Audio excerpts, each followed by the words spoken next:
پیغمبر کے بعد جب مولا علی علیہ السلام کا زمانہ آیا حکومت کا، اس وقت اصحاب رسول نے کہا کہ بڑے عرصے بعد ہمیں زمانہ نبی یاد آ گیا، چونکہ اس وقت حکومت پر وہ ہستی بیٹھی ہے کہ جو مجسم پیغمبر ہے، جن کا کردار، جن کی گفتار، جن کی رفتار بالکل پیغمبر جیسا۔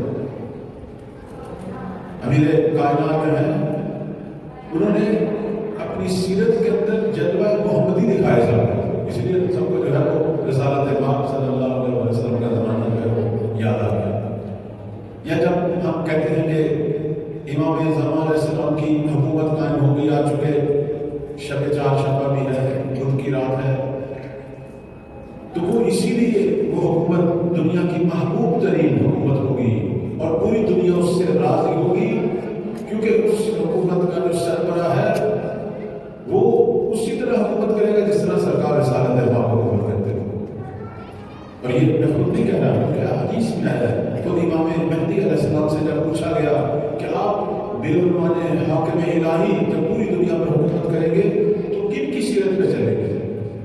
فرمایا اسیر و بصیرت جدی، میں اپنے دادا کی، اپنے نانا کی سیرت پہ چلوں گا۔ اور خود احادیث میں یہ ہے، پاک پیغمبر صلی اللہ علیہ وسلم سے نقل ہوا ہے کہ مہدی جو ہے وہ صرف میرا ہم نام نہیں، صرف ہم کنیت نہیں، صرف شکل و شمائل میں مجھ جیسا نہیں، بلکہ اپنی سیرت میں بھی میں محمد جیسا۔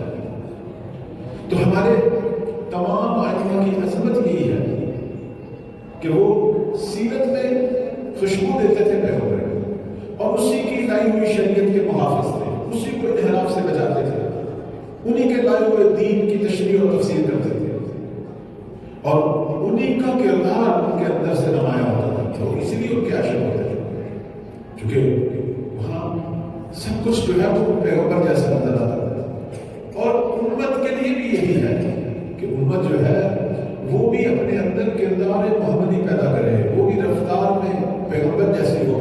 اسی لیے بہت زیادہ زور دیا گیا کہ سنت نبوی کو احیا کیا۔ اس وقت سب سے زیادہ جس چیز کو چھوڑ دیا ہے وہ سنت پیغمبر ہے۔ ہم اس وقت ایک ایسے دور میں گزر رہے ہیں، آپ خود بھی، آج کل تو جدید زمانہ ہے، آپ خود یہ اے آئی کی دنیا ہے، اس میں آپ سوال کریں، انہی سے chat G P T sub چیزوں سے سوال کریں کہ امت اسلام نے کس چیز کو چھوڑا، وہ کہیں گے سنت پیغمبر کو چھوڑا۔ آج نبی کی سنت نظر نہیں آ رہی۔ قرآن مجید جو ہے وہ بتا رہا ہے کہ پیغمبر اسلام کی سنت کیا ہے، جو ہے وہ کفار پر اشدہ ہے، بینہم، لیکن مسلمانوں کے لیے آپس میں جو اہل اسلام ہے ان کے لیے باعث رحمت ہے۔ اب یہ سیرت ہے ہمارے پیغمبر کی کہ کفار کے مد مقابل ہمارے پیغمبر آتے ہیں، دو انداز ہے، لیکن آپس میں ایک دوسرے کے لیے درگزر، ایک دوسرے کے لیے محبت، یہ سیرت ہی ہمارے پیغمبر کی۔ آج برعکس ہو رہا ہے، آج کیا ہو رہا ہے کہ کفار سے محبت کی پیکیں بڑھائی جا رہی ہیں، آپس میں ہم اختلافات کا شکار ہیں، آپس میں ایک دوسرے کو درد و رنج دے رہے ہیں، آپس میں ایک دوسرے کی تکفیر اور ایک دوسرے کو قتل کرنے کی ترغیب دی جا رہی ہے، مسالک کی معاملی جو جنگ ہے، لیکن دوسروں کے ساتھ جو ہے وہ محبت بڑھائی جا رہی ہے۔ یعنی یہ برخلاف ہے سنت ہے۔ سنت کیا تھی کہ اگر درگزر کرنا ہے آپس میں، اگر محبت کرنی ہے آپس میں، صلہ رحمی کرنی ہے آپس میں، ہمدلی پیدا کریں، اتحاد پیدا کریں، یہ ہے سنت۔ ایک دوسرے کو معاف کریں، یہ تھی سنت۔ لیکن دشمن کے مد مقابل متحد ہونا، دشمن کے مد مقابل جو ہے وہ دو ٹوک رہے، وہاں پر جنگ کی ضرورت ہے تو جنگ کریں، اگرچہ وہاں بھی سبقت رحمت کو ہے، اگر صلح کی گنجائش ہے تو صلح کریں، مذاکرہ کی گنجائش ہے تو مذاکرہ کریں۔ اب یہ تھی سیرت، لیکن اب یہ سیرت پیغمبر کہاں ہے؟ کہیں بھی نہیں۔ اس وقت حقوق تلفی کی دنیا میں ہے، ایک دوسرے کے حق کو ختم کیا جا رہا ہے۔ مثلا یہی آیت مجیدہ جو کہتی ہے کہ آپ کے لیے رسول اللہ کی ذات اسوہ حسنہ ہے، ہم اگر ہر پہلو کے اعتبار سے اپنے پیغمبر کی زندگی کو پڑھیں تو پھر ہم خود دیکھیں گے کہ واقعا ہم کتنا ہی سنت نبوی سے دور ہیں۔ مثلا پیغمبر اسلام کی سنت کیا تھی کہ وہ اپنے رات کو مثلا رات کو 3 حصوں میں تقسیم کرتے ہیں. ایک حصہ جو ہے وہ سوتے تھے، ایک حصہ وہ عبادت کرتے تھے، ایک حصہ اپنے گھر والوں. حتیٰ ایک دفعہ سوال کیا مولا امام حسین علیہ السلام نے امیر کائنات سے، صلوات پڑھنے والا محمد علیہ. اب چونکہ سید الشہداء کی عمر مبارک 6 سال تھی جب پیغمبر اس دنیا سے گئے، تو انہوں نے سوال کیا اپنے بابا سے کہ میں اپنے نانا کے بارے میں آپ سے پوچھنا چاہتا ہوں کہ ہمارے نانا کا گھر کے اندر طرز عمل کیا تھا. اب یہ سوال بچے کا اپنے باپ سے، اور کس باپ سے کہ جس کی پوری زندگی پیغمبر کے ساتھ گزری، جو انہی کی گود میں پلے، انہی کے ساتھ جوان ہوئے.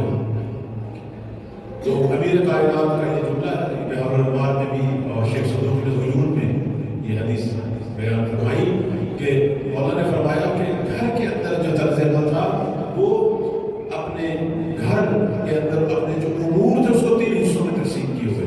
ایک حصہ اپنے لیے، ایک حصہ اپنے گھر والوں کے لیے، ایک حصہ اللہ کی عبادت کے لیے. یعنی ہر چیز میں ایک نظم ہے.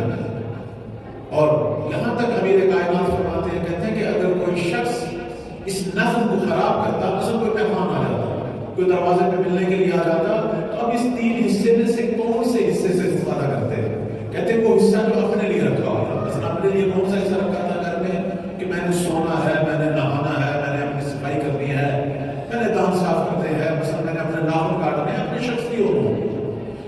تو اگر کوئی مہمان آ جاتا تو اپنے شخصی امور والے حصے سے استفادہ کرتے، نہ کہ جو ٹائم گھر والوں کو دیا ہے یا وہ ٹائم جو اللہ کے لیے رکھا اس سے استفادہ نہیں. دیکھیں یہاں سے سنت نبوی سامنے آ رہی ہے. اب میں تھوڑی سی گفتگو کروں گا، آپ خود متوجہ ہو جائیں گے کہ ہم تو بہت دور ہے سنت پیغمبر سے. کہاں ہم لوگ اپنے گھر کے ٹائم کو 3 حصوں میں تقسیم کرتے ہیں. رسول اللہ کی سنت یہ بیان کرنے والے امیر کائنات ہیں، اور یقیناً یہ آل محمد سب کی یہی سیرت ہوگی. لیکن پیغمبر اصل ہے، سب نے اقتداء پیغمبر کی ہے، بلکہ صحیح باتوں میں پیغمبر کی اقتداء تو آل محمد نے کی. ہمارے لیے اگر کوئی اسوہ حسنہ ہے، جیسے قرآن مجید کہہ رہا ہے کہ آپ کے لیے رسول اللہ کی ذات اسوہ حسنہ ہے، تو وہ کس چیز میں اسوہ حسنہ ہے؟ وہ اسی چیز میں. زندگی جب انسان گزار رہا ہے تو ایک اہم ترین جو حصہ ہے زندگی کا وہ گھر ہے. میں نے گھر میں ایک شوہر، ایک باپ کس طرح کی زندگی گزارنی ہے. نبی کریم کا اسوہ میرے سامنے ہے. گھر کے امور کو 3 حصوں میں تقسیم ہے. ایک حصہ آپ کا ہے، ایک حصہ گھر والوں کا ہے، بیوی بچوں کا ہے، اور ایک حصہ اللہ کی عبادت کا ہے. اس کا بعد آپ دیکھیں اس وقت ایک بہت بڑا المیہ تو بچے جوان کے پوچھتے ہیں کہ ہم کیا کریں. بس گھر کا سربراہ ہے، وہ گھر میں آتا ہے، کوئی بھی میں آپ ہم کس طرح کی زندگی گزار رہے ہیں گھروں میں. ہم گھر میں جاتے ہیں تو یا موبائلوں میں بیٹھے ہوتے ہیں، وہ گھر کا سربراہ یا ٹی وی پہ کوئی چیز دیکھی جا رہی ہوتی ہے. یعنی اپنے شخصی امور سے ہٹ کر وہ حصہ جو میں نے بھی بچوں کو دینا ہے، آیا دے رہا نہیں دے رہا، بچوں کو نہیں دے رہا، بچوں کو میں بھی نہیں دے رہا، ان سے گفتگو نہیں کر رہا. اصل پتہ ہی نہیں ہے کہ بچہ کیا پڑھ رہا ہے، اس کے کیا مسائل ہیں. کبھی اس کے ساتھ بیٹھ کر گفتگو نہیں کی. بچے کو بھی میں نے یہ لے کر دے دیا، وہ بھی لگا ہوا ہے، وہ اپنا ایک قسم کا گھر میں بیٹھا ہے، میرے پاس بیٹھا ہے، لیکن مجھ سے دور ہے. بلکہ میرے ساتھ بھی ہوا ہے کہ ایک دفعہ کسی سے پوچھا کہ ماشاءاللہ آپ کے بچے جو کس کلاس میں ہیں، تو وہ تھوڑا سا متردد ہوا. یعنی اسے یاد ہی نہیں تھا کہ میرا فلاں بچہ جو ہے وہ کس کلاس میں. یہ المیہ ہے. اب اس وقت اس طرح کے دور میں داخل ہو چکے ہیں. نبی کی سنت کیا ہے کہ ٹائم دو، بھی بچوں کے ساتھ گفتگو کرو. اگر چھوٹے بچے ہیں ان سے کھیلو، بڑے بچے ہیں ان سے گفتگو کرو، ان کے مسائل پوچھو، ڈسکس کرو مختلف موضوعات پر. بیوی کے ساتھ بیٹھو، اس کی باتیں سنو. خود مثلا یہ میاں بیوی کی بات ہو رہی ہے، سنت رسول کیا ہے کہ اپنی بیوی کے لیے ایک ایسے شوہر بنو کہ جو اس کی غلطیوں کو معاف کرے. خود ہمارے پیغمبر بھی ایسے بعض ان کی جو ازواج تھی ان کی زبان سے پیغمبر کو بہت رنج پہنچا، لیکن انہوں نے ہمیں عملاً دکھایا اور ہمیں حس کیا سنت پیغمبر. اچھا پھر اس کے اندر ایک چیز جو نبی کریم صلی اللہ علیہ وسلم فرمایا کرتے تھے،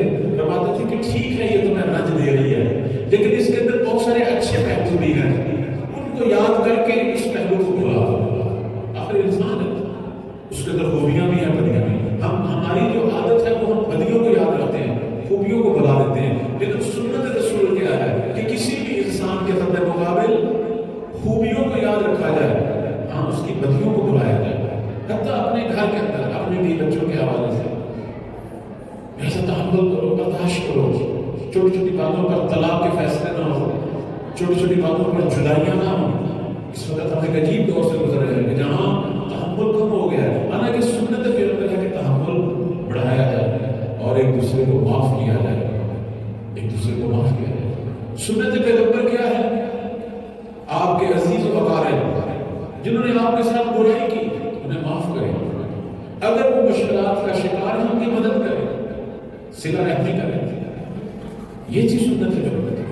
لیکن ہم دیکھ رہے ہیں کہ خاندان میں خاندان کر کے گھر ٹوٹ رہے ہیں، کوئی کسی کو معاف کرنے کو تیار نہیں، بلکہ اگر کوئی قدم بڑھاتا ہے، صلہ رحمی کرتا ہے، اس کا مذاق اڑایا جاتا ہے، اس سے کمزور سمجھا جاتا ہے، اس کی توہین کی جاتی ہے۔ یعنی سنت پیغمبر کہاں اور ہم کہاں؟ بلکہ بعض دفعہ سوال بھی ہوتا ہے کہ آپ ہمیں یہ کہتے تو ہیں کہ تحمل کریں، رواداری کریں، معاف کریں، لیکن سامنے والا تو ایسا نہیں ہے، وہ جیسے ہماری کمزوری سمجھ رہے ہیں۔ وہ جانے اور خدا جانے، آپ اپنے طرز پر یہی رکھیں، ہمارا طرز پر یہی ہو کہ ہم اللہ کی بارگاہ میں ظالم بن کے نہ جائیں، مظلوم بن کے جائیں، وہ بہتر ہے، مظلوم بن کے جانا بہتر ہے، لیکن ظالم نہ بنیں، کسی کی حق تلفی نہ ہو، یہ کوشش نہ ہو کہ جس طرح اس نے میرے ساتھ کیا میں بھی ویسا کروں، کوئی اس کا نتیجہ نہیں نکلے گا سوائے کہ خرابی پڑ جائے گی۔ اس لیے کہتے ہیں کہ ایک شخص جو امام زمان علیہ السلام کی خدمت میں پہنچا، کئی دفعہ اس نے کوشش کی لیکن مولا نے شرف یابی کا موقع نہیں دیا، لیکن آخر میں شرف یابی کا موقع ملا جب امام کی خدمت میں پہنچا تو امام نے جو شکوہ کیا وہ یہی تھا کہ تم لوگوں نے صلہ رحمی چھوڑ دی، کیسے میں تم سے؟ یعنی صلہ رحمی اس وقت اہم ترین مسئلہ ہے۔ میرے عزیزو، طلاب کرام بھی موجود ہیں، علماء بھی تشریف فرما، زائرین بھی موجود ہیں، ہو سکتا ہے آپ کی نظر میں یہ چھوٹی سی بات ہو، لیکن یہ اتنی بڑی بات ہے کہ ضرور کرو، اتنی بڑی بات ہے۔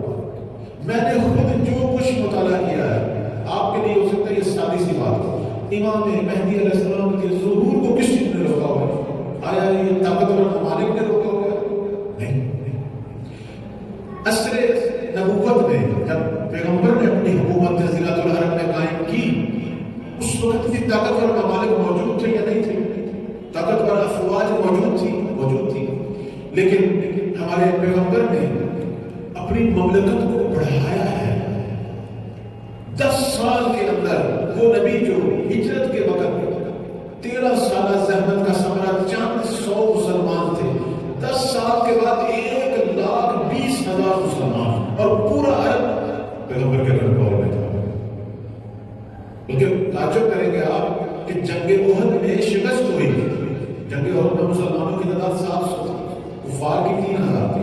اس کے بعد جنگ خندق میں بھی ایک قسم کی شکست تھی، چونکہ یہ صرف دفاع کر سکے، ان کی تعداد 3,000 تھی، مد مقابل کفار 10,000 تھے۔ اس کے بعد جب فتح مکہ کا وقت آیا، مسلمانوں کی تعداد 10,000 تھی، کفار کا بس لشکر نہیں تھا، ان کے لشکر کے بڑے بڑے طاقتور لوگ پیغمبر اسلام کی خدمت میں پہنچ چکے تھے، اسلام لے آئے۔ آپ ان کی زندگی پڑھیں، انہوں نے کس چیز کو دیکھا؟ مثلا یہی خالد بن ولید جو بہت بڑا کمانڈر تھا کفار کے لشکر کا، اگرچہ ہمارے مکتب میں اچھے لفظوں سے یاد نہیں کیا جاتا، وہ ایک علیحدہ داستان ہے اس کی، لیکن آپ اس کی زندگی دیکھیں کہ کیوں مسلمان ہوئے۔ پیغمبر جو مبلغ بھیجتے تھے جگہ جگہ تبلیغ کے لیے، وہ مبلغ نبی کا طرز عمل بتاتے تھے کہ ہم اس شخص کی طرف سے آئے ہیں جو کہتا ہے غلام اور آقا میں کوئی فرق نہیں، عرب اور عجم میں کوئی فرق نہیں، سیاہ اور سفید میں کوئی فرق نہیں، جو اپنے غلاموں کے ساتھ بیٹھ کر کھاتا ہے، جو پروٹوکول نہیں مانتا، جو یہ نہیں کہتا کہ میں کسی سے برتر ہوں، بلکہ وہ یہ کہتا ہے کہ اللہ ان لوگوں کو پسند نہیں کرتا، ان پہ غضبناک ہوتا ہے کہ جو اپنے آپ کو دوسروں سے برتر بنائے، حتیٰ میں نبی ہو کر بھی تم سے برتر نہیں۔ جب بھی کوئی کام ہوتے پیغمبر اپنے حصے کا کام کرتا، اگر بھوک کاٹ رہی ہے تو نبی بھی بھوک کاٹ رہی ہے، اگر کوئی کام ہے تو وہ کرتے تھے۔ حتیٰ نبی اس طرح اصحاب کے ساتھ بیٹھتے تھے کہ باہر سے آنے والے کو پتہ نہیں چلتا تھا ان میں پیغمبر کون ہے اور صحابی۔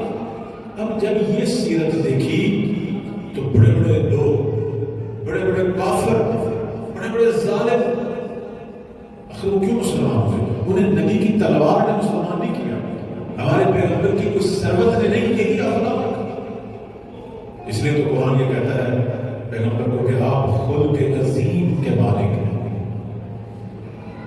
پورے عرب کو ہمارے نبی نے اپنے اخلاق سے فتح کیا.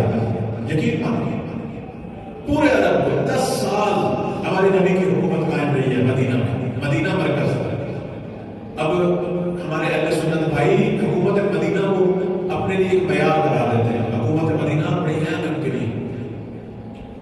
اسے فلسفی اصطلاح میں حکومت فاضلہ نہیں کہتے ہیں, مختلف نام ہے. ہمارے امام بھی اسی حکومت مدینہ کو ہی موقع کریں گے جب اسی نبی کا بیٹا مہدی حکومت کرے گا. اگرچہ مدینہ مرکز نہیں ہوگا, کوفہ مرکز ہوگا ان کے زمانے میں. کوفہ دنیا کا پائیدار بنے گا. لیکن لوگوں کو اصل رسالت یاد آئے کیونکہ حکومت وہی ہے. اصل میں جگہ کا فرق, زمانے کا فرق اہم نہیں ہے. کردار مهم ہے, رفتار مهم ہے, سیرت مهم ہے. اس لیے نبی اسلام سے پوچھا گیا کہ مہدی کس کی سیرت میں چلے گا؟ فرمایا میں محمد کی سیرت, میری سیرت کو احیا کرے گا. جس طرح میں جنگ کرتا ہوں وہ بھی جنگ کرے گا. اب نبی کس طرح جنگ کرتے تھے؟ نبی حملہ آور نہیں تھے, دفاع کرتے تھے. اور جنگ میں مذاکرے کو ترجیح دیتے تھے, صلح کو ترجیح دیتے تھے. مولا علی علیہ السلام کا زمانہ کیوں عصر رسالت کے شبیہ تھا؟ مولا نے جتنی جنگیں کی صلح کو ترجیح دی, مذاکرے کو ترجیح دی. جنگ جمل مولا نہیں لڑنا چاہتے تھے, نہیں لڑنا چاہتے. آخری وقت تک صلح کی کوشش کی, آخری وقت تک حجت تمام کی. انہوں نے شروع کی. جنگ صفین مولا علی نے نہیں لڑی, نہیں چاہتے تھے لڑنا. حتیٰ اتنے مہینے گزر گئے, لوگ سوچنے پہ مجبور ہو گئے کہ علی نہیں چاہتے جنگ لڑنا, شاید یہ اب وہ شیر خدا وہ والا شیر خدا نہیں رہا. کیوں نہیں چاہتے تھے؟ جنگ سے صلح بہتر ہے, موت سے زندگی بہتر ہے. آخر یہ ہمارے اپنے بھائی ہیں, اہل اسلام ہیں, اہل قبلہ. یہ سیرت پیغمبر ہے. امام مہدی علیہ السلام جب آئیں گے یہی سیرت ہوگی. یہ جو مختلف قصے کہانیاں بنی ہوئی ہیں کہ مولا آئیں گے, خون کے دریا بہہ جائیں گے, ہر 10 میں سے 7 آدمی قتل ہوں گے, جو آدمی نماز اور روزہ نہیں پڑھتا ہوگا اس کا سر جلا ہوگا. یہ سب خرافات, سب ضعیف باتیں ہیں, ان کی کوئی حقیقت نہیں. آخر ہم ایک ہادی کے, ایک امام کے منتظر ہیں. امام کا کام, پہلا کام ہدایت دینا, پہلا کام راہ راست میں لانا. کیسے ہو سکتا ہے کہ ایک شخص جو اسے ہدایت نہیں تھی, نماز روزہ نہیں خیال رکھتا تھا, امام بجائے اسے ہدایت دے اسے قتل کر دے؟ یہ ایک غیر فطری, غیر منطقی بات ہے. آپ بھی سمجھتے ہیں, میں بھی سمجھتا ہوں. آیا مہدی نہیں سمجھتے؟ آج کسی بچے کے سامنے یہ مسئلہ رکھا جائے کہ مجھے یہ بتاؤ کہ ایک شخص نماز روزہ جو ہے کسی وجہ سے نہیں چیزوں کا خیال رکھتا, یا اس سے علم نہیں ہے, یا اسے کوئی خوف نہیں ہے, یا اسے کسی نے بتایا نہیں, یا کسی نے اس کی تربیت نہیں کی. اس سے مارنے سے پہلے ہدایت دینا ضروری ہے, یا اسے فوراً اس کا سر قلم کر دو؟ ایک بچے سے پوچھیں گے, بچہ کہے گا نہیں پہلے اسے ایک دفعہ سمجھائیں, حجت تمام کریں. جب بچہ اس چیز کو سمجھتا ہے تو ہم ایسی چیزوں کو اپنے مولا کی طرف کیوں نہیں سکھا دیتے؟ یعنی ایک بدقسمتی ہماری یہ ہے کہ امام کا جو چہرہ خدائی ہے, جو چہرہ محمدی ہے, کہ جس کے اندر محبت زیادہ ہے, بخشش زیادہ ہے, ہم نے اسے قہر والا اور ایک خبیث چہرہ بنا کر پیش کیا. بعض لوگ کہتے ہیں کہ بہار میں یہ روایات ہیں. میں نہیں کہتا نہیں ہے, لیکن بہار ان لوگوں کے پڑھنے کے لیے نہیں ہے, وہ اہل تحقیق کے لیے ہے. جو کہ علامہ مجلسی نے خود مقدمہ میں لکھا ہوا ہے کہ میں نے صرف جمع کیا, اس کے اندر خشک و تر سب کچھ موجود ہے, صحیح غلط سب کچھ موجود ہے. اہل تحقیق آئیں, حق کو باطل سے جدا کریں. لہذا ہر آدمی کو, حتیٰ ہر طالب علم کو, ہر مولوی کو حق نہیں ہے, اگر اسے علم حدیث کا پتہ نہیں ہے, درایت کا پتہ نہیں ہے, علم رجال کا پتہ نہیں ہے, فہم حدیث کا پتہ نہیں ہے, اسے حق نہیں ہے بہار سے, بہار الانوار سے جو ہے وہ روایت کرتا ہے. اس پہ کام کرے. امام جب آئیں گے ان کی یہ حالت نہیں ہوگی. فرماتے میں اپنے نانا کی سیرت پہ چلوں گا, میں محمد کی سیرت پہ چلوں گا. حتیٰ فرمایا میں اپنے دادا علی کی سیرت پہ چلوں گا, اسیروں پہ سیرت جدی علی ابن ابی طالب. یہ مولا کا جملہ ہے. ان کی سیرت کیا تھی؟ امیر کائنات کی سیرت کیا تھی؟ یہی تھی کہ وہ مذاکرے کو, صلح کو جنگ میں ترجیح دیتے تھے. علی جنگ کا آغاز نہیں کرتے تھے, امام مہدی بھی جنگ کا آغاز نہیں کریں گے. آپ نے اگر اس موضوع پہ پڑھنا ہو, روایات موجود ہیں, کہتے جب مولا ظہور کریں گے مکہ سے, جب میرے مولا کا ظہور ہوگا, اہل مکہ پر کسی قسم کی کوئی سختی نہیں ہوگی. اہل مکہ سے محبت کا اظہار ہوگا, لیکن مکہ والے خود ہی شورش کریں گے, خود ہی قتل عام کریں گے, مولا کے ناصروں کو قتل کریں گے. حتیٰ جس شخص کو پلٹیں گے، امام کو جو مدینہ کی طرف جا رہے ہیں، کسی اور واپس آئیں گے، اہل مکہ سے گفتگو کریں گے، مذاکرات کریں گے، انہیں سمجھائیں گے رائے حق کی طرف، پھر ایک شخص کو امیر بنائیں گے، پھر جب امام اپنی افواج کے ساتھ نکل جائیں گے، پھر اہل مکہ دوبارہ شورش کریں گے، پھر ظلم کریں گے، پھر مولا کے بنائے ہوئے امیر کو دوبارہ قتل کریں گے. یعنی 2 دفعہ حجت تمام ہو گئی، تیسری دفعہ جب مہدی پلٹیں گے پھر ان سے جنگ کریں گے. یہ سیرت ہے، یہ سیرت پیغمبر ہے. فتح مکہ کیوں ہوا؟ معاہدہ ہوا تھا کہ ہم نے ایک دوسرے کا قتل عام انہوں نے توڑا، ورنہ پیغمبر جو ہے مکہ پہ حملہ نہ کریں. عہد کے بعد ایک بہت بڑی سیرت جو ہمیں ذات رسول سے جس کا آج مہیا ہونا چاہیے وہ پابندی ہے عہد کی. اگر کسی سے کوئی وعدہ کیا ہے بے شک آپ کے خلاف جا رہا ہے، بے شک آپ کے نقصان میں جا رہا ہے، اگر کیا ہے تو آپ اس کی پابندی کریں، اگر کیا ہے تو اس کی پابندی کریں. کہتے ہیں کہ امام زمان علیہ السلام کی جب حکومت آئے گی اور اللہ ہم سب کو وہ حکومت دکھائے کہ جس کے اندر محمدی جلوے ہوں گے، اور آ چکے شب ولادت باسعادت ہے پیغمبر اسلام کی، اور انہی کے نسل سے آنے والے محمد جو وقت کے امام ہیں ان کا زمانہ غیبت ہے، اور اللہ ہم سب کو زمانہ ظہور بھی دکھائے انشاءاللہ. کہتے ہیں جب مولا کی حکومت قائم ہوگی اس وقت دنیا مہدی کے اندر 3 بڑی صفتیں دیکھی گئی، اور یہ صفتیں وہی ہیں جو ہمارے پیغمبر کی، یہ صفتیں وہی ہیں جو مولا کائنات کی. پہلی صفت کیا ہے؟ دیکھیں گے ایک ایسی ہستی مقام حکومت میں تشریف فرما ہے کہ جوادن بالمال، علامت المہدی، مہدی کی جو علامتیں ہیں، جو صفات خاص ہیں کہ جس سے مہدی پہچانا جائے گا، وہ کیا ہے؟ جوادن بالمال، مال کی سخاوت کرنے والا، مال کی کوشش کرنے والا، جہاں جہاں ضرورت ہے وہاں مال کی سخاوت کریں گے. ان کے دور حکومت میں کوئی شخص فقیر باقی نہیں رہتا. اب یہاں یہ تصور کر لینا کہ ایک جگہ ہوگی جہاں سے ہمیشہ مال ملے گا، وہ بھی کچھ حد تک ٹھیک ہے، لیکن ہم اس کو اس معنی میں لیں کہ ایک ایسا جامع اقتصادی پروگرام ترتیب دیں گے، نہ کہ دنیا کو قاہر اور سست بنانا ہے. دنیا کو قاہر اور سست نہیں بنانا کہ گھر میں پڑے رہے اور مال وصول ہوتا رہے. چونکہ ہمارے نبی کا یہ فرمان ہے، فرماتے ہیں کہ مجھے سخت ناپسند ہے وہ شخص جو سست ہے، جو قاہر ہے، جو ہمیشہ ناتوانی کا اظہار کرتا ہے اور جو اپنا بوجھ دوسروں پہ ڈالتا ہے. بلکہ ایک جگہ پہ پاک پیغمبر کا فرمان ہے کہ اللہ اس شخص پہ لعنت کرتا ہے جو اپنا بوجھ دوسرے پہ ڈالتا ہے. کام کر سکتا ہے، کام نہیں کرتا. بلکہ یہ مشہور فرمان ہے نبی کا، فرماتے ہیں کہ اللہ کی عبادت کے 70 جز ہیں اور سب سے زیادہ حصہ عبادت کا مال حلال کی طلب، مال حلال کی طلب. خود ہمارے نبی جو ہے وہ کام کرتے ہیں، ہمارے ائمہ کام کرتے ہیں. یقین مانے یہ سیرت ہے. پیغمبر محمد امین کیوں مشہور ہوئے؟ کیوں دنیا انہیں امین کہتی تھی؟ کاروبار میں امین تھے، قافلے تجارت کے لیے لے کے جاتے تھے. اس کے علاوہ اس حد تک پیغمبر کی شہرت تھی، حضرت خدیجہ سے شادی سے پہلے ان کے تمام قافلوں کا انتظام ہمارے پیغمبر کے پاس تھا. اسی زمانے میں پیغمبر امین مشہور ہوئے جب حضرت خدیجہ کے ساتھ اقتصادی کام شروع کیا. اتنا بہترین انداز سے ان کے مالی سسٹم کو پیغمبر نے مدیریت کی اور بڑھایا، اتنا بہترین انداز.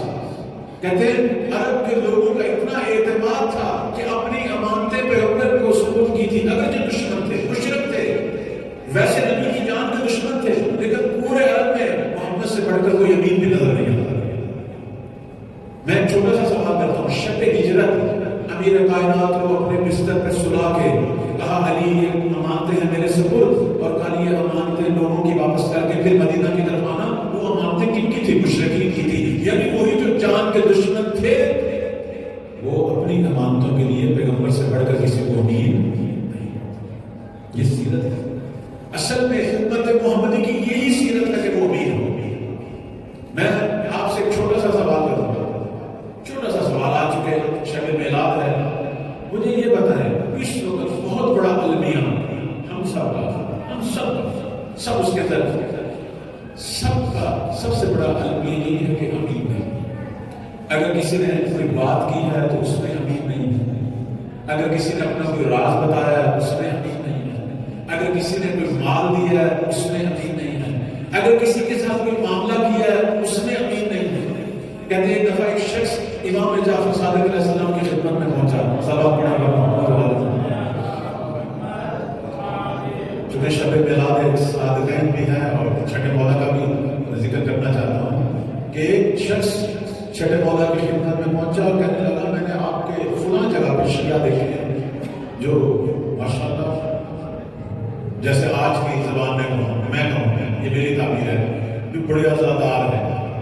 ہم جب کسی کی تعریف کرتے ہیں کسی شیعہ کی ہم کیا کہتے ہیں کہ ماشاءاللہ بڑا عزادار ہے, بڑی اس نے زیارتیں کی ہوئی ہیں, یہی کہتے ہیں بڑا باطنی ہے. اس کے علاوہ کوئی اور تعریف نظر آتی. جب مولا نے سنا فرماتے ہیں کہ مجھے یہ نہ بتاؤ بلکہ مجھے ایک چیز بتاؤ. اب آپ توجہ فرمائیں, یعنی چھٹے امام کی نگاہ میں شیعت کا معیار فرماتے ہیں مجھے یہ بتاؤ جب بولتے ہیں تو سچ بولتے ہیں اور کسی کے ساتھ معاملہ کرتے ہیں تو امین ہوتے ہیں یا نہیں. بس یہ بتاؤ. اگر یہ چیزیں ہیں تو ہمارے شیعہ ہیں, اگر یہ چیزیں نہیں ہمارے محب ہیں, شیعہ نہیں. یہ معیار تشیع. شیعہ حقیقی کیا ہے؟ جو حقیقی معنوں میں امت محمدی کا حصہ ہے. کہتے ہیں ایک دفعہ کہ گروہ 8ویں مولا امام رضا علیہ السلام کی خدمت میں آیا. صلوات پڑھنے پر محمد آگے کہنے لگے کہ مولا کو بتاؤ. خادم کو کہا, وہ جو مولا کے گھر کے باہر خادم تھا یا جہاں امام قیام فرمایا ہوا تھا, خادم تھا, غلام تھا. بڑے فخر سے کہا ہمارے مولا کو بتاؤ کہ شیعہ نے حیدر کا لایا ہے. اس نے جا کے پیغام پہنچا دیا 8ویں مولا کو. امام نے پیغام سنا, فرمایا کہ نہیں, ملاقات کی اجازت نہیں. باہر رہ گئے. امام اپنے کاموں میں مشغول. ایک دن گزرا, 2 دن گزرے, تیسرے دن رونے لگے. کہا ہماری غلطی کیا. جب ان کا شکوہ پہنچا تو امام نے فرمایا ابھی نے لایا. جب آئے مولا ہم آپ کی زیارت کے لیے کوفہ سے آئے. کہاں سے آئے اور آپ ہمیں زیارت کا شرف نہیں دے رہے. فرمایا تم نے جو دعویٰ کیا تھا تم اس کے مطابق نہیں تھے.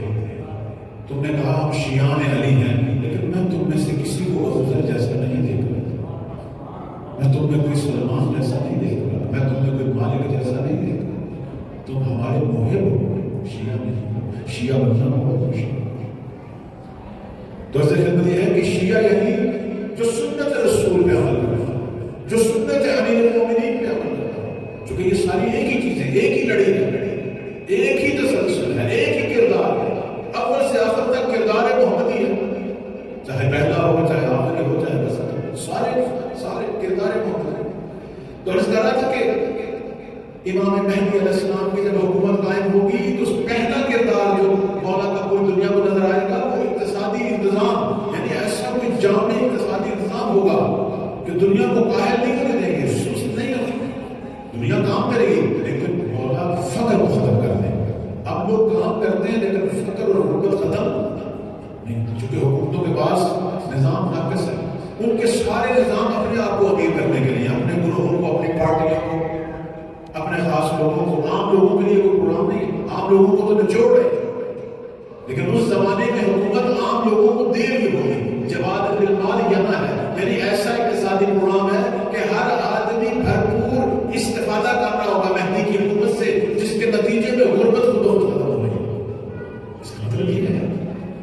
اور دوسری جو چیز امام زمان کی حکومت کے اندر رحیماً بالمساکین, فرماتے ہیں کہ مہدی جو ہے پوری دنیا کے جتنے بھی مسکین ہیں, محتاج ہیں, اب وہ کس اعتبار سے محتاج ہیں, کوئی مال کے اعتبار سے, کوئی صحت کے اعتبار سے, کوئی علم کے اعتبار سے, کوئی کسی مشکل کے اعتبار سے, سب کی مشکلوں کو دور کرنے والا مشکل کشا مہدی زمان ہے. دنیا میں کسی کی کوئی مشکل ہی نہیں, رحیماً بالمساکین. اور کہتے ہیں کہ یہ وہ زمانہ ہے کہ جس زمانہ میں سب عزت پائیں گے. پیغمبر اسلام نے تشریف لائے تھے, ایک چیز جو دنیا نے عجیب سنی کہ ایک شخص ایسا ہے جو کہتا ہے کہ یہ غلام تمہارے بہن بھائی جیسے ہیں.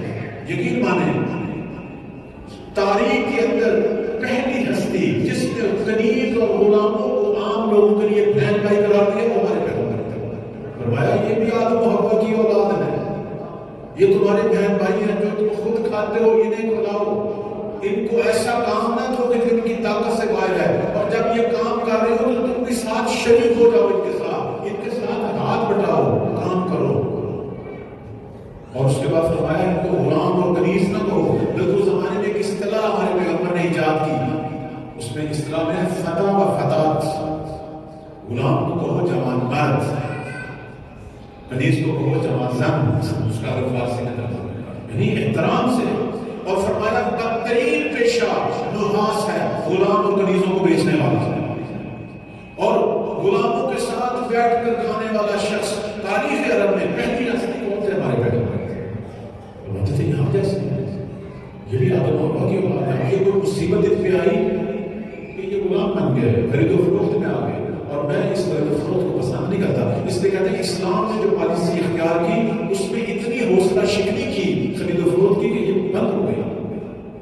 ہر چیز میں غلام آزاد کرو، ہر چیز میں غلام آزاد کرو، فلاں چیز کا کفارہ، یہ کیوں؟ اس لیے تاکہ یہ کام ختم ہو۔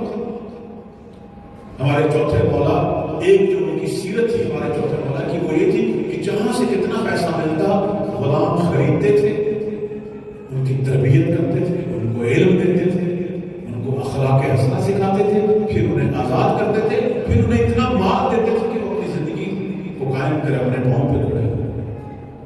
یہ جو پانچویں مولا اور چھٹے مولا کو اتنے شیعہ ملے، یہ کہاں سے ملے؟ یہ ان کے دادا، یہ ان کے بابا مولا امام سجاد کی زحمتوں کا سلوات پڑھیں گا۔ تیسری چیز بس ختم کر رہا ہوں اپنے گفتگو کو، امام زمان علیہ السلام کی تیسری جو پہچان ہے، روایات میں آتا ہے کہ شدید علی المال، ہاں کچھ لوگوں پر مولا سختی کریں گے، کچھ لوگوں کے لیے سخت ہوں گے۔ وہ کون؟ اپنی حکومت کے عہدیدار، اپنی حکومت کے کارکن، اپنی انتظامیہ، ان پہ سختی کریں گے تاکہ لوگوں کے معاملات کو خوبی کے ساتھ انجام دیں، تاکہ لوگوں کے معاملات میں کوتاہی نہ کریں، تاکہ لوگوں کے ساتھ عدل و انصاف کے ساتھ پیش آئیں، تاکہ رشوت خوری نہ ہو، تاکہ سفارشیں والا سسٹم نہ ہو، تاکہ کسی قسم کا کوئی ظلم، چونکہ بالآخر حکومت جو ہے وہ طاقت ہے، جو آدمی حکومت کے اندر ہوگا وہ طاقت کا بہت رکھے گا، کوئی اس طاقت کو ناجائز استفادہ ان پر ایک سختی، منطقی سختی ہوگی، انہیں مجبور کریں گے کہ اگر آپ نے یہ طاقت لے لی ہے، میرے ساتھ حکومت میں شریک ہونا ہے، تو آپ کو زاہدانہ زندگی گزارنی پڑے گی۔ کہتے ہیں مولا نے حکومت میں شریک لوگوں کے ساتھ ایک عہد و پیمان لینا ہے، یہ ہماری کتابوں میں موجود ہے، صاحب مکیال نے اس کو تفصیل سے لکھا، کچھ 70-80 چیزیں ہیں اس کے اندر کہ اگر حکومت میں آپ نے، چونکہ حکومت ایک طاقت ہے حکومت کا حصہ، تو آپ نے یہ کام کرنا ہے، یہ کام کرنا ہے، یہ کام کرنا ہے، ان پر سختی کریں گے۔ بلکہ میں ایک روایت پڑھ رہا تھا کہ امام ایک جگہ پہ تشریف لے جائیں گے، ایک جگہ پہ تشریف لے جائیں گے اور وہاں ان کی حکومت کا عہدیدار پڑا ہوا، مولا جاتے ہی حکم دیں گے اس کا سردن سے جدا کیا جائے، لوگوں کو نہیں پتا چلے گا کہ کیا ہوا، فوراً حکم دیں گے، چونکہ امام اپنے علم سے جانتے ہیں کہ اس نے کتنا بڑا ظلم کیا ہے، کہ جس کی سزا جو ہے، کہتے ہیں مہدی کے دور میں عدالت لوگوں کو گواہیوں سے نہیں ملے گی، چونکہ گواہیاں تبدیل ہو جاتی ہیں، جیسے آج کل بھی ہوتا ہے، نہیں، علم الہی سے ملے، جس طرح داؤد و سلیمان کے زمانے میں، ان دو نبیوں کے زمانے میں وہ اپنے علم سے، علم الہی سے عدالت کو اجرا کرتے تھے، مہدی بھی داؤد و سلیمان کی طرح اپنے علم سے عدالت کو اجرا کرتے۔ اللہ تعالیٰ ہم سب کو توفیق دے، شب میلاد پیغمبر ہے، اپنے مولا سے جو کہ وارث ہیں ہمارے پیغمبر کے، جو کہ وارث ہیں چھٹے مولا کے، جو کہ فخر صادق ہیں، جو کہ فخر محمد ہیں، ہم جو شیرینی لینا چاہتے ہیں، ہم جو عیدی لینا چاہتے ہیں، وہ یہی کہ پروردگار ہمیں توفیق دے کہ ہم اپنے وجود میں سنت پیغمبر کو، پیغمبر کی سنتوں کو احیا کریں۔ پروردگار ہمیں حقیقی معنوں میں سنت پیغمبر پر عمل کرنے والا ہے۔ پروردگار آج شب میلاد ہے، حاضرین کے دلوں میں بہت ساری دعائیں ہیں، تو بہتر جانتا ہے دعائیں اپنی بارگاہ میں قبول منظور، ہمیں اس امت میں سے قرار دے کہ جس کا انتظار صدیوں سے فرزند زہرا کر رہے ہیں۔ خدا ہم سب کو مولا امام زمان کے خدمت گزاروں میں سے قرار دے، ان کے ناصروں میں سے قرار دے۔ ہمارے بزرگان بالخصوص رہبر معظم مراج کرام قائد ملت، اسی طرح جو بھی لوگوں کی مومنین کی خدمت کے لیے کوشاں ہیں، خدایا ان سب کی توفیقات میں اضافہ فرما، ان کا سایہ دراز فرما۔ ملک عزیز اس وقت بدترین بحرانوں کا شکار ہے، اور سب سے بڑا بحران سیلاب، جس میں بے پناہ لوگ پھنسے ہوئے ہیں، اوپر سے گرانی مہنگائی کا طوفان۔ خدایا ہمارے ملک پہ رحم فرما، ہمیں عادل نیک حکمران عطا فرما، محب وطن حکمران عطا فرما۔